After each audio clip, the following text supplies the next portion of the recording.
Frac is a great big horse. Java's a small horse. Java's real serious in the stall.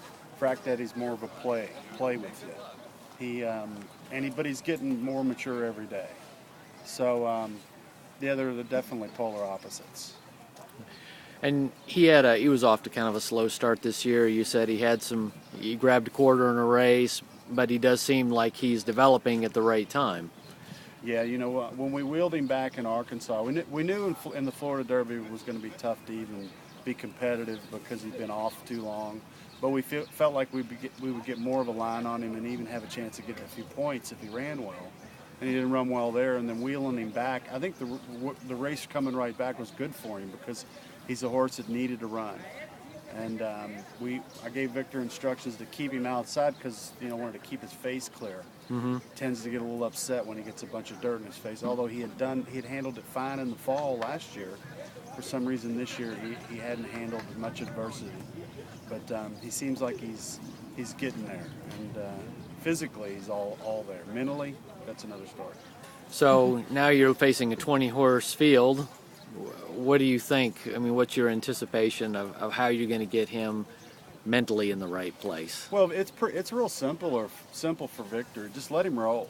I mean, this is a horse that you don't want to be dragging him back, and you don't want to try to wiggle your way through the field. He just needs to let him run, and I think he's got enough speed to be part or at least near the pace. And if he's that, then he's got less to overcome and less to adversity to deal with.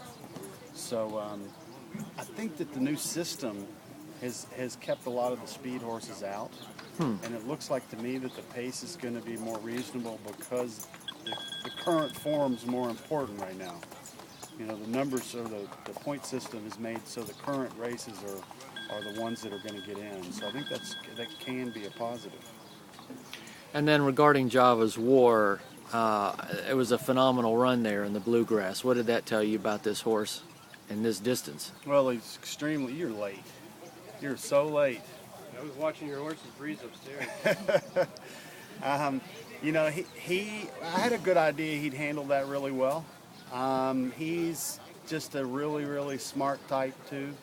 And of course, no speed in the race is just typical of him. It didn't surprise me he was so far back.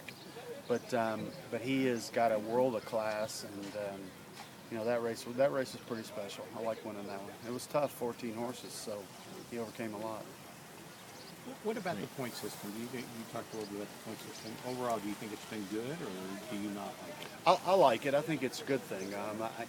Most people resist change, but it's making current form more valuable. I do think they need to tweak a few things. I think that, the Breeders' Cup Juvenile Colts should be a race that carries more value. I do think that it's a shame that they would leave the Illinois Derby out, since the Illinois Derby has had a Kentucky Derby winner, and it doesn't make any sense that the UAE Derby gets 100 points and the Illinois Derby doesn't get any. No one's ever won coming out of the UAE Derby, so that's just a contradiction. So they need to address that. If they're going to, then add points to Illinois, and don't leave Hawthorne out. It's a good racetrack. It's been around for a long time. If that's political, shame on them. But they need to fix that. If those are the small issues that need to be taken care of.